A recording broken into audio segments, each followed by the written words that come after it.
Welcome back. In our last video, we explored justice as the natural end of the human person. Today, we're diving deeper into this idea by exploring Josef Pieper's challenging work, Leisure, the Basis of Culture. Pieper's insights challenge modern assumptions about work, purpose, and what it means to live a truly just life. So, let's set the stage with some key context.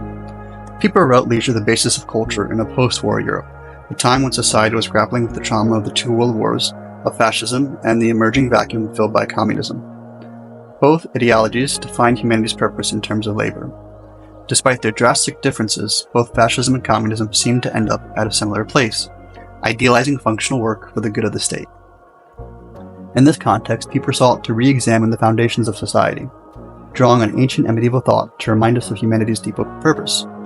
He argued that leisure, not work, is the ideal state of culture, therefore, the natural state of justice. So, what is leisure? Pieper explains that leisure is what we do when everything else is finished. It is the activity that every other act aims to make possible. In Aristotle's words, we are unleisurely in order to be leisurely. To put it a bit more forcefully, the ultimate purpose of politics, economics, and even education is to create space for leisure. Those other activities don't exist for themselves. If they did, that would mean that man exists solely to work.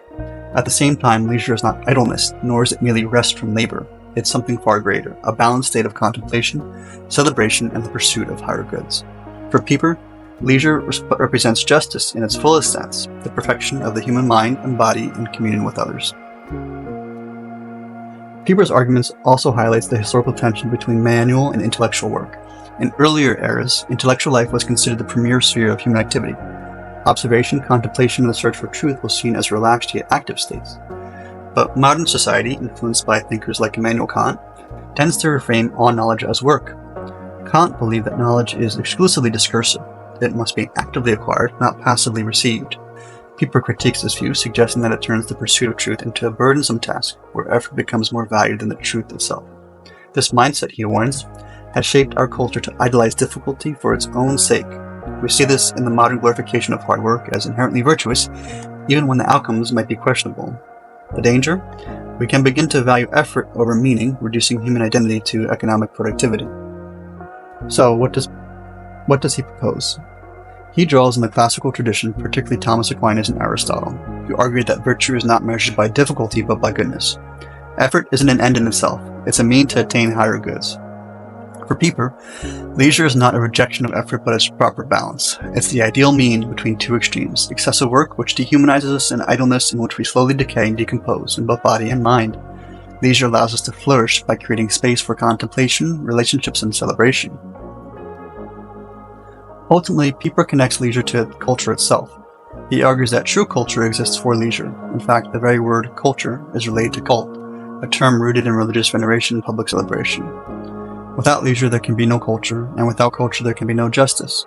This is because culture represents the fullness of goods for humanity, a state where body, mind, and the whole community are in harmony. For Pieper, justice is not merely the redistribution of resources or the enforcement of laws. It's the celebration of life's highest goods, culminating in divine worship and even festival. Cultural goods are the tangible and even intangible expressions of who we are as humans. They connect the highest form of knowledge and the values that we enrich our lives with, and connect us one another to each other. Think about beautiful architecture, music, literature, culinary, and other traditional celebrations that make life really worth living. These things go beyond material goods which satisfy our basic needs, and aim to fulfill the deeper desires of our hearts. Without them, life would be reduced to nothing more than daily survival. Through cultural goods, we can become truly human, more than just another plant or animal. Pieper also critiques how modern ideologies, both capitalism and communism, reduce life to economics. Under these systems, human identity is tied almost exclusively to work. Pieper contrasts this with the Christian vision, where the monk, not the worker, represents the ideal human figure. Why? Because the monk's life revolves around contemplation and communion with higher truths. Without leisure, Pieper warns, philosophy and higher pursuits are crowded out by utilitarian concerns.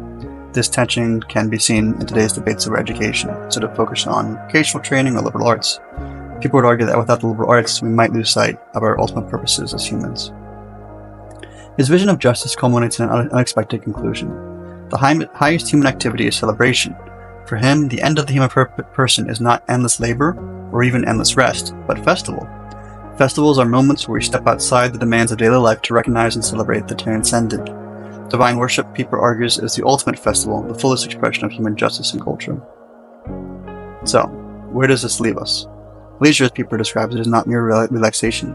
It's a state of being that balances activity and rest, body and mind. It's where we find justice, happiness, and ultimately ourselves. Pieper's challenge to us is clear. In a world dominated by work, can we reclaim leisure as the foundation of our culture? Can we pursue a vision of justice that goes beyond material goods to celebrate the fullness of life? Thank you so much for joining us. If you found this discussion interesting, please let us know your thoughts in the comments below. And as always, we will see you next time.